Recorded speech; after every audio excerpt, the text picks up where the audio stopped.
Hey, I'm testing this out.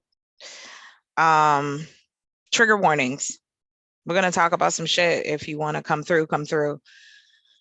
Let's have some real conversations. Thanks for stopping by. Y'all know I love you. I haven't done one in a long, long time, so I apologize. Um, but I'm testing out a new way to do it.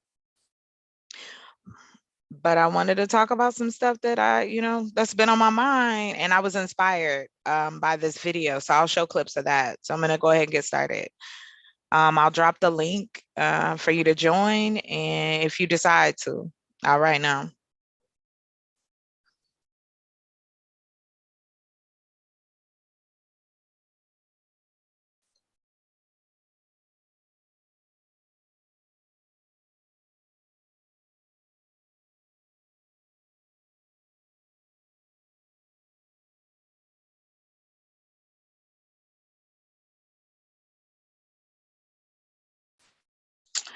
So I also wanted to reiterate that this has nothing to do with like hating on men or anything like that.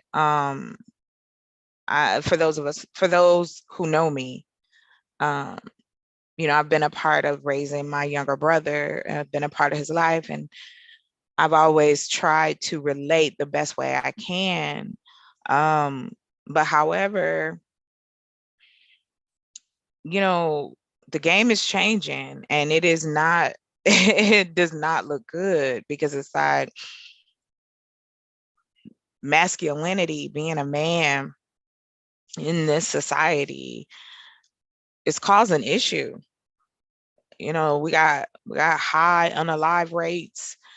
We've got, young men who don't know how to cope, older men who don't know how to cope, women raising men that don't know how to cope, men raising men that don't know how to cope. I mean, you can have so many scenarios, but I wanted to talk about um, just the definition in itself and how it has such a heavy weight.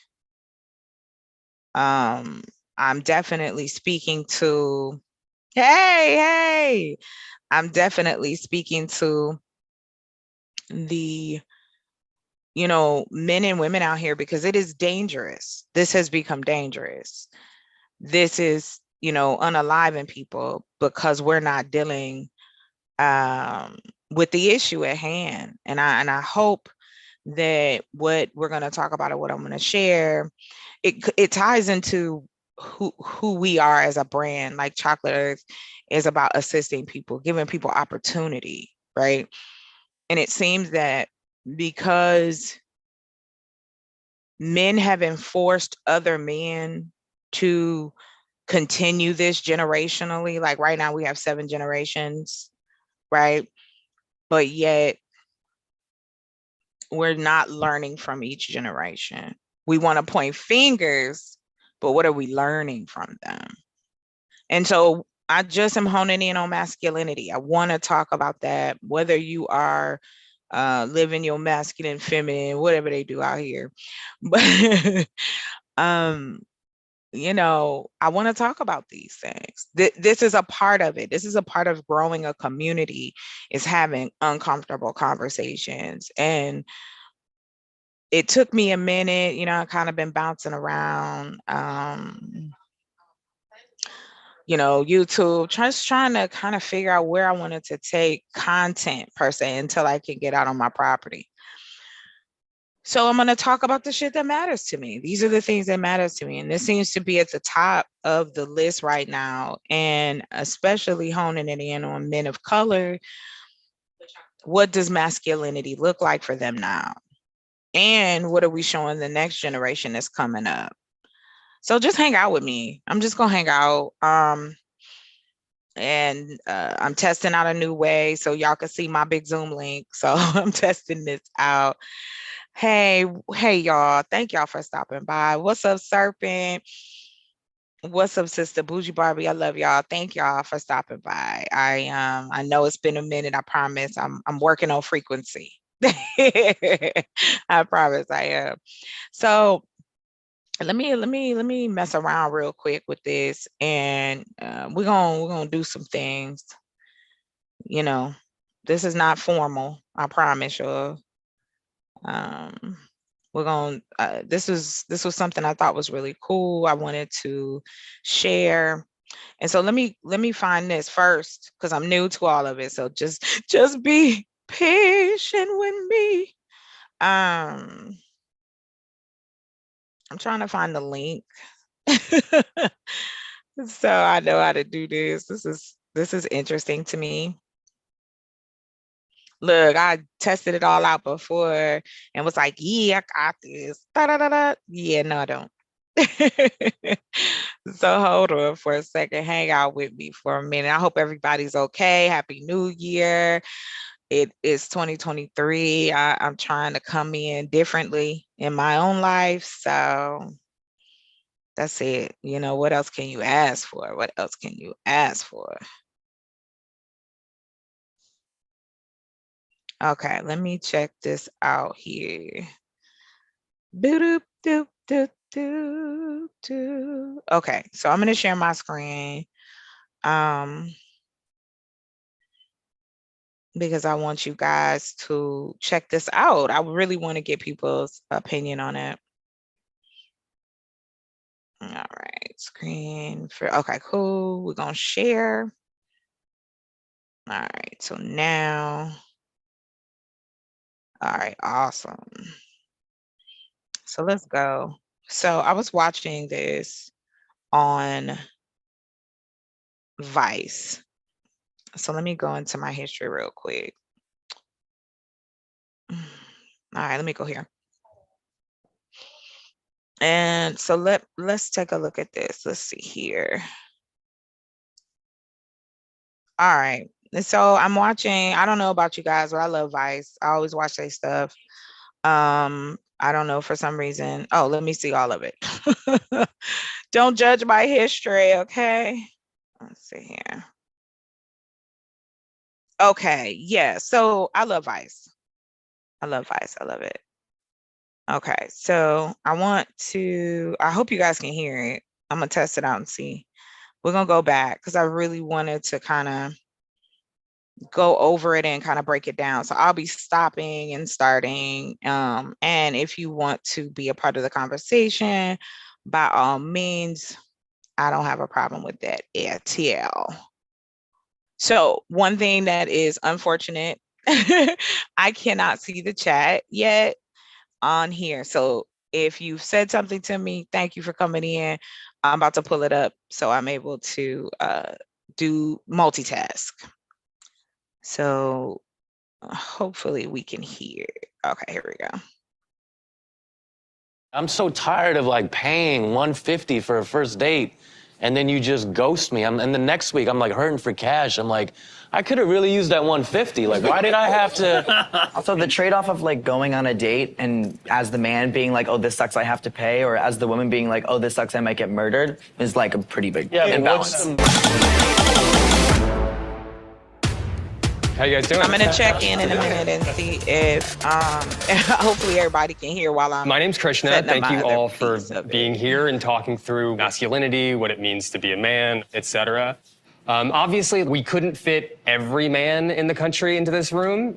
We tried to get a diverse perspective, but of course, that caveat, we're not everyone. I wanted to start by telling you why this is something that I'm interested in. I have an 8-year-old son, and I'm seeing him absorb what manliness might mean. I'm thinking to myself, like, what does it mean to be a man? To start, maybe we could just introduce each other to each other. And if you were to describe what it means to be a man or to be masculine. My name is Tahoe. I'm a black man from the hood. When I was young, being a man, you had to be tough. You had to be hard.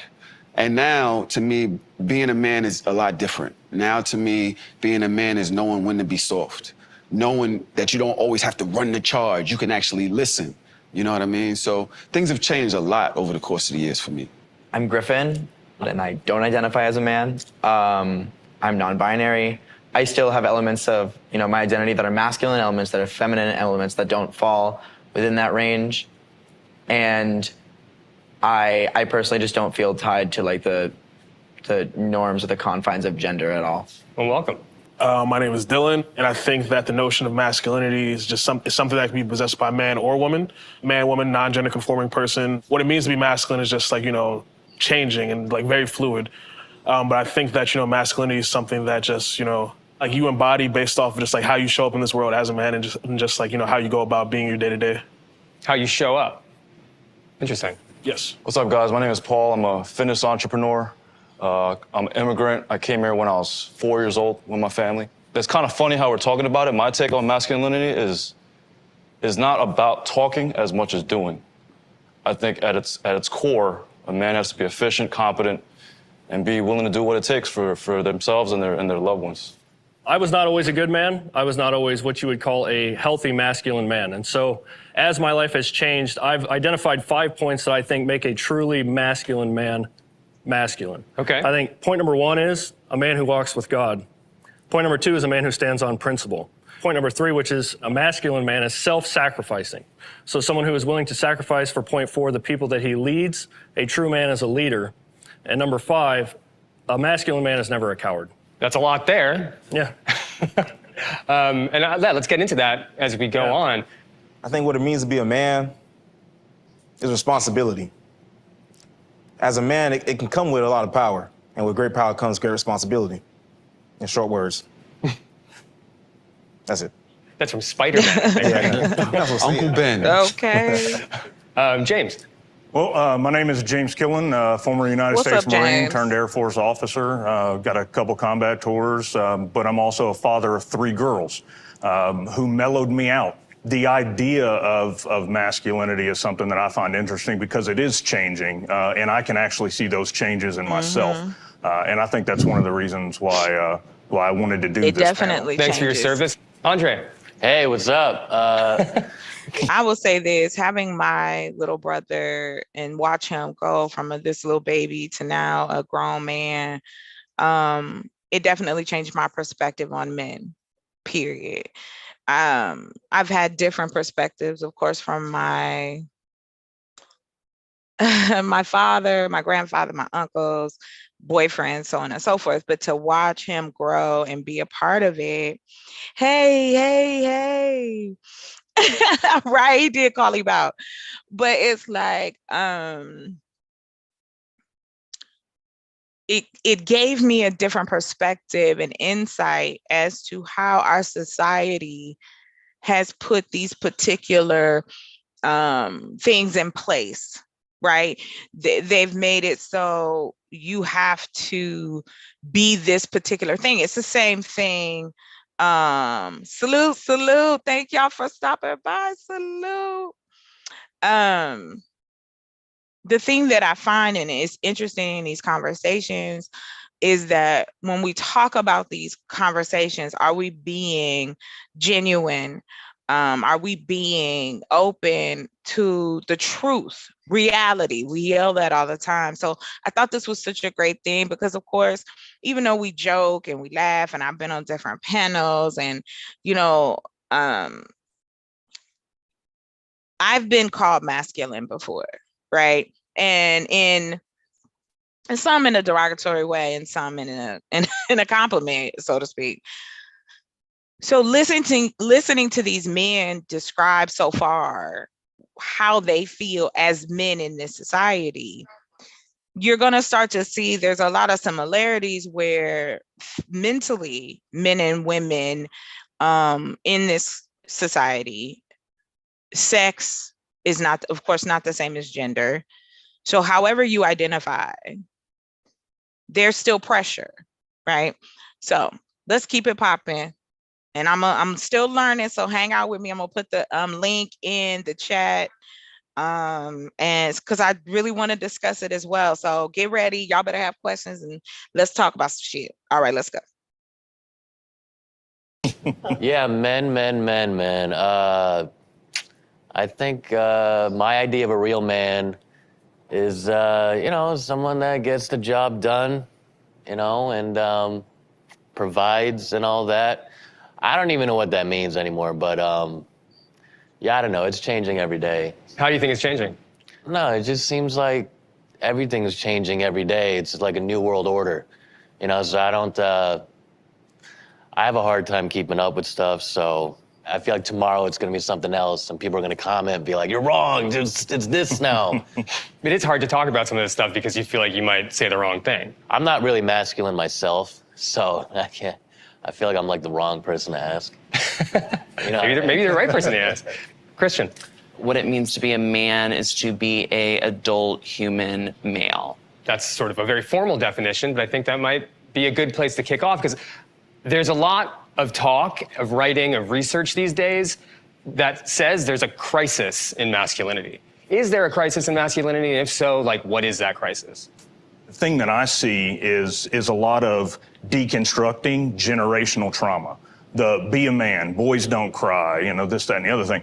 And I think that's actually one of the reasons why we see it as a crisis, because we're actually trying to redefine what it means to be a man, and none of us have any idea because we're just out here trying to be whoever we are. That's right.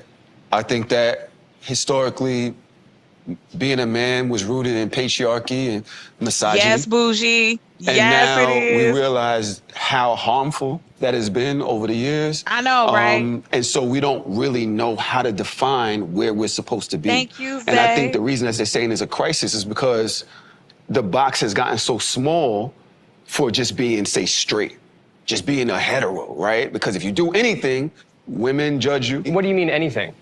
If I dance a certain way, or if I wear my hair a certain way, Okay, if do I you dress guys a hear certain that? way, Hold they on, go, hold real on, men hold don't on. do. So this stuck out to me. Here he is saying, women will say, "Oh, if a man will dance," right? Herschel Walker Jr. Here's a man that's saying, "Well, if I dance, women are gonna look at me funny. If I do this, women are gonna look at me funny." Who set those standards? Because let's be real, men bag on other men before women even have time to. He could be sweet, he could be a dancer, he could be a bookworm, he could be all those things. But who gonna rag on him first? Sure enough, don't be the women. I just thought I'd say that real quick. Okay, let's keep going. Do that. Real men don't do that. And so you get scared to move a certain way because you don't want to get judged or outed out of the accepted part of your community. And I think that kind of has us in an uproar, and we don't know where to be. Like, where's the safe place to be for Y'all won't men create now? yourselves You know what I any. mean? And it's kind of disturbing. You know, I was what you would call a toxic Well, I can't masculine say male that. growing up. Some do. And some do. I Let had me good take men that back. sewed into me. You know, they gave me good advice, but I never found manhood and or never understood my place as a man until one day I humbled myself and I gave my life to the Lord Jesus Christ. And I'm telling you right now, walking with God changed my life forever. Can you define I like that his toxic perspective is masculinity? in Like, I would say here. toxic masculinity 'Cause I is think like what he was religion just has a saying, lot where to you're do with using it, that leadership role or that aggressive nature in a harmful way to harm other people, to get your way. So the biblical structure for manhood is very humble. It's self-sacrifice. It's not self-motivated. Hold on real quick, guys. Just hang on with me. I'm just stopping this shit. The screen is share. Because I want to make sure I want to put this thing in here too. I hope you guys are enjoying it. I thought this would be really interesting to talk about. So yeah, you know, I really hope y'all enjoying it, and I hope y'all like it. Okay. Hold on. My apologies. I got to get some what's the name music now. Right? I gotta get some music that be like, yeah, let's go. Okay, here we go. Yay, I did it. So I'm gonna put it in the chat. It is. See, bougie, that's what I'm saying. Like, it is very stressful. And this is why these dudes be so wound up and fucking pop. Excuse my language. Because if you've been set up to believe that you have to carry the weight of everyone, meaning you're carrying the weight of the world, you're carrying the weight of your state, your country, state, city, now your home, your church, it's like you have to put this man mask on every day, all day. And so now I think a lot of men that's falling apart. And that's a struggle because they're trying to figure out, well, how do I fit? And this is why you hear like, oh man, straight men don't have a voice, and these type of things, because you guys aren't giving yourselves a voice. Women didn't have a choice. So that's why we fought so hard to have a voice, because we didn't get an option, right? To talk from the get-go, to have an opinion, to be in charge, to be correct, to be smart enough. These particular things have been taking place for centuries, and now that's crumbling away. And when you have men that are bisexual, or you have men who identify as gay, or anything other than this particular place, it starts to take away from that. It starts to chip away. When we talk about being woke, right?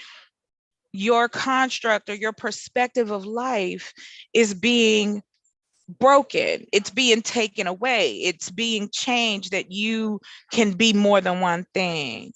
Hey, Big Dog Philly, thank you for stopping by. I feel so honored. These are these things that happen. So let me go back. I'm gonna start up the video again, and once I get this link and stuff on, then you guys can more than welcome to come up, because I want to talk about it. So work with me. Thank y'all. I'll be back.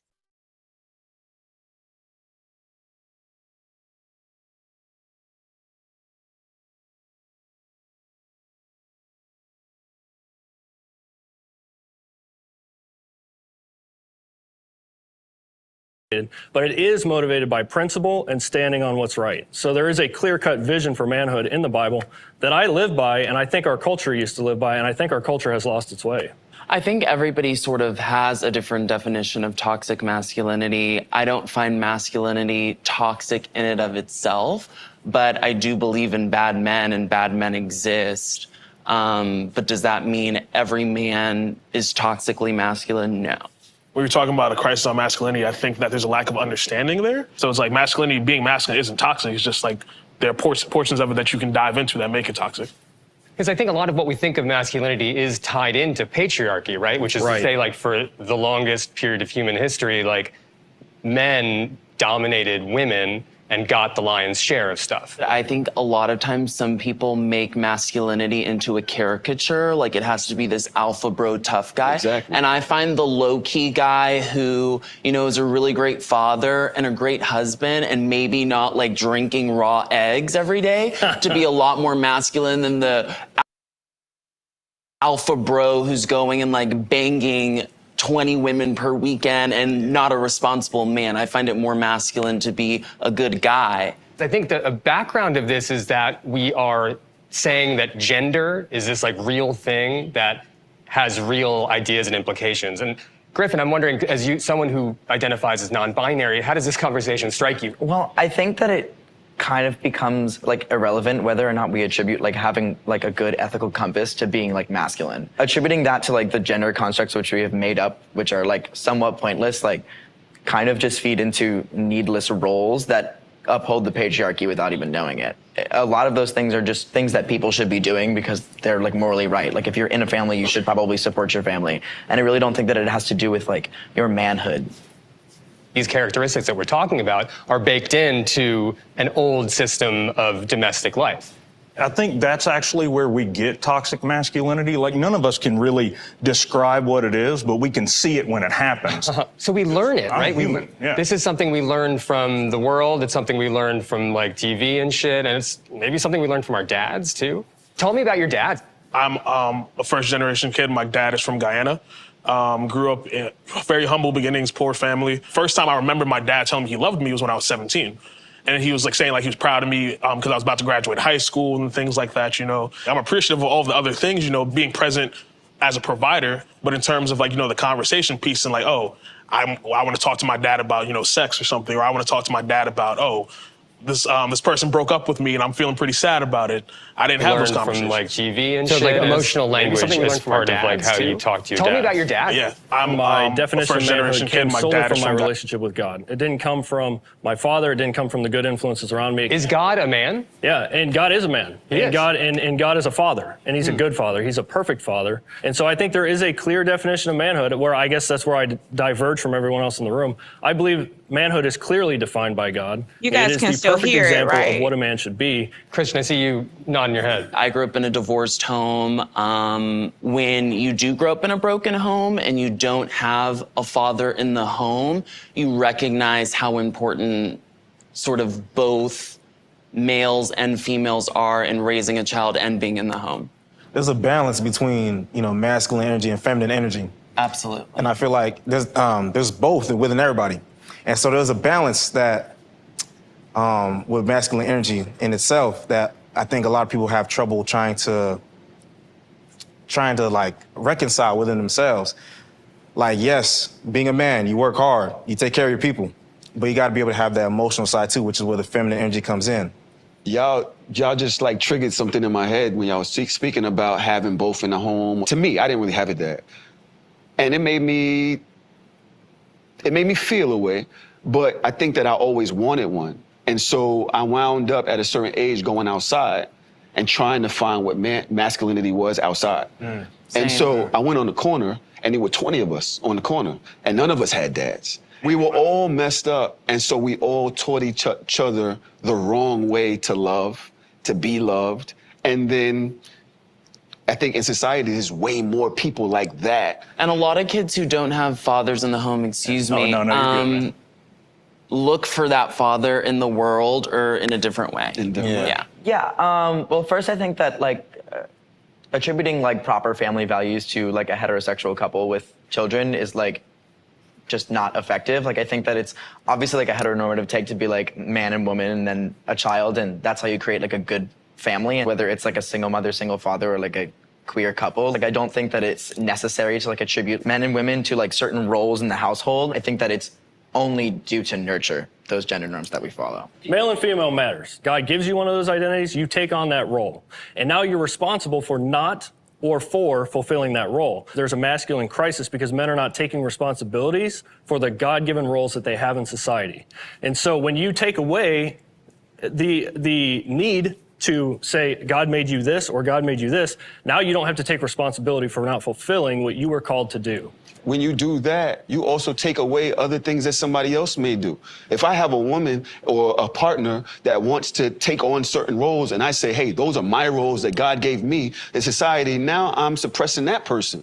At the end of the day, we're all human beings. Yeah, you define who you are and how you behave under God. That's what God